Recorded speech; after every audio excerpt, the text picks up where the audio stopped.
आपल्या माध्यमाने सर्व नागरिकांना हे आवाहन करत आहे की उद्या आपण सर्वांनी शांतता पाळावी.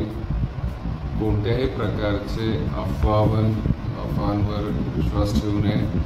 त्याचबरोबर असे कोणतेही मेसेजेस ज्यामध्ये प्रक्षोभक स्वरूपाचा हे मेसेज असेल असे कुठे फॉरवर्ड करू नये आणि लोकांमध्ये कसल्याही प्रकारचा गैरसमज पसरू नये.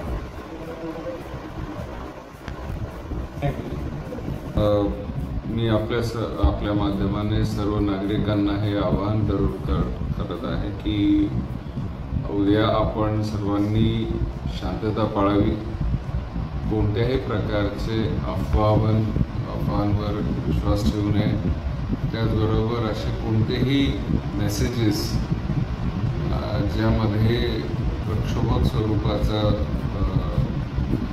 हे मेसेज असेल असे कुठे फॉरवर्ड करू नये आणि लोकांमध्ये कसल्याही प्रकारचा गैरसमज पसरू नये.